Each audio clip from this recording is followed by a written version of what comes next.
Hallelujah, praise the Lord. Ako po'y bumabati ng isang magandang umaga po sa inyong lahat.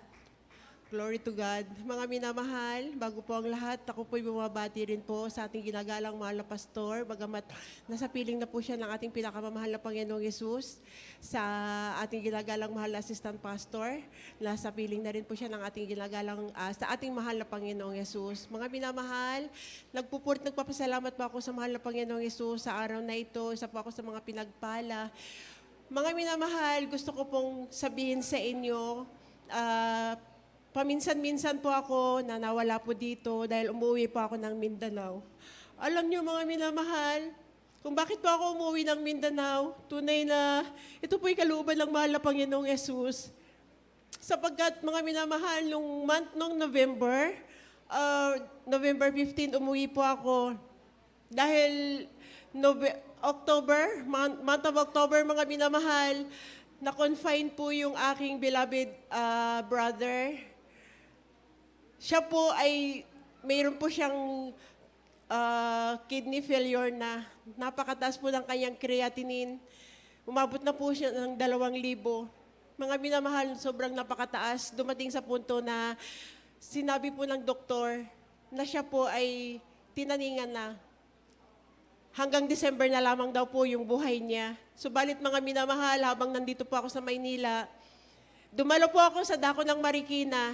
Nakausap ko po ating ginagalang beloved Tet. Nakausap ko po siya. Nagpa-counsel po ako sa kanya. Pinalihans ko po sa kanya yung video, mga minamahal. Ang sabi niya sa akin, sister, sabi niya, wag tayong maniwala sa salita ng tao. Mas maniwala tayo sa salita ng mahal na Panginoong Yesus. Praise the Lord, Amen. mga minamahal. Mga ilang araw po, mga minamahal, umuwi po ako. November 15, nandun na po ako. Tamang-tama, inantay po ako na lumabas po yung beloved brother ko. Nagamat hindi ko po nakitaan na gumaling po siya, na halos higit po siya 1 buwan po na na-confine doon. Mga minamahal, sa kanyang pag-uwi sa aming tahanan, alam niyo mga minamahal, talagang awang-awa po ako sa kanya. Sabi ko, na-confine ka sa hospital pero walang pagbabago. Hindi ka gumaling. Ang daming mga tinuturok sa'yo, pero anong nangyari? Lalo kang lumala. Mataba ka pa nung na-confine ka, pero ngayon, halos butot balat ka na. Ano ba nangyayari? Alam niyo mga minamahal, bago po magpasko, nag-decide po ako, sabi ko, hindi na pwedeng ipagbawal ang bahala ito dahil sabi ko, ang kalagayan ng aking kapatid talagang tunay mga minamahal, nakikita ko na po sa kanya na hindi na po talaga maganda ang kanyang kalagayan. Nag-decide po ako, araw ng Sabado, sabi ko doon, kinausap ko po yung aking mahal na pamangkin, anak po ng kapatid ko. Ay sabi ko sa kanya, bukas, linggo, magsasamba tayo sa gawain ng Jesus Miracle Crusade sa dako po ng Coronadal City.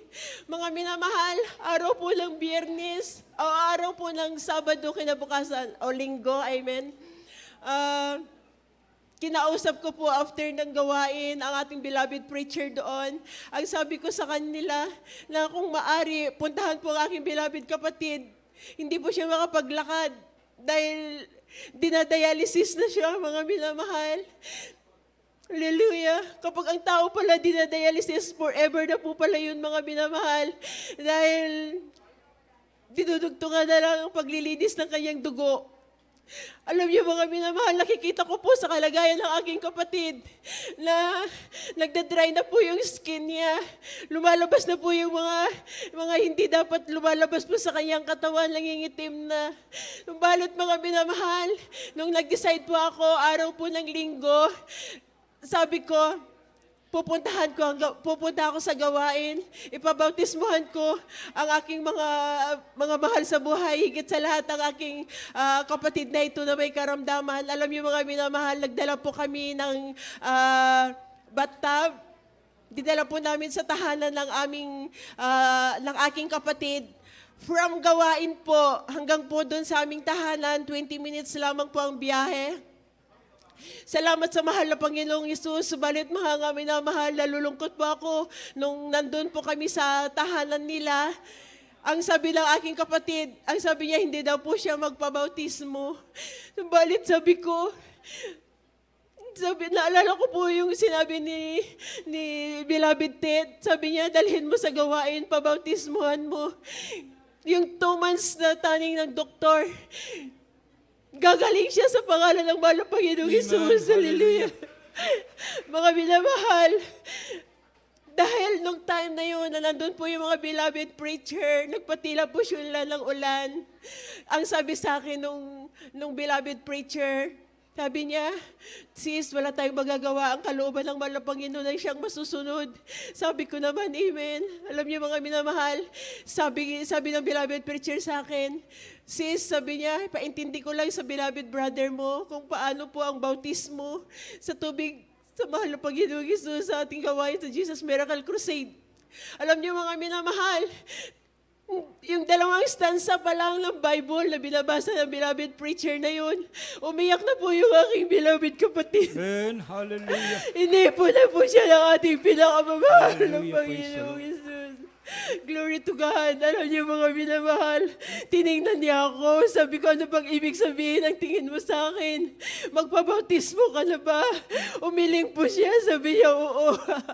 Hallelujah. Amen. Praise the Hallelujah. Lord. Praise Glory the to Lord. God. Wala po, pag-abog mga minamahal. Pinuno po namin yung bathtub na yun. Alam niyo ang kalagayan ng aking kapatid. Nangingitim na po siya, na kapag ipaling mo po siya dito sa kaliwa, hindi na po siya nakakagalaw. Para po siyang poste na matigas na po. Subalit, sa himala ng mahal na Panginoong Hesus, mga minamahal, hallelujah, glory to God, meron po akong video niyan. Ang himala ng mahal na Panginoong Hesus, bagamat hindi po instant ang ginawa ng mahal na Panginoong Hesus, gradual. For 3 days, mga minamahal, nakagalaw na po ang aking mga... Hallelujah. Praise the Lord. Hallelujah! Nakagalaw na po ang katawan ng aking mahal na kapatid. Hallelujah! Praise the Lord! Hallelujah! Alam niyo mga minamahal, doon po sa pangatlong araw, bumaba na po yung kamay, ibinaba niya po yung kanyang 2 paa, naigalaw na po niya. Doon po, araw ng linggo, dumalo po siya sa gawain natin. Hallelujah. Hallelujah. Hallelujah! Praise the Lord! Glory to God! Napakabuti po ng ating pinakamahal na Panginoong Hesus. Mga minamahal, doon po, dahil po church anniversary po sa dako ng Coronadal City Outreach, mga minamahal. Nandun po yung beloved preacher natin from Davao. Nalihans po siya. Alam niyo po mga minamahal, pag uwi, naglalakad na lamang po yung kapatid ko mag-isa. Praise the Lord. Glory to God! Hallelujah! Napakabuti po ng ating pinakamamahal na Panginoong Hesus. Almost 2 months, sinihap po ako doon. Iniwan ko po yung aking kapatid doon na naglalakad na po. Mahaba na po yung kanyang nilalakad. Hallelujah. Salamat sa ating pinakamamahal na Panginoong Hesus. Glory to God.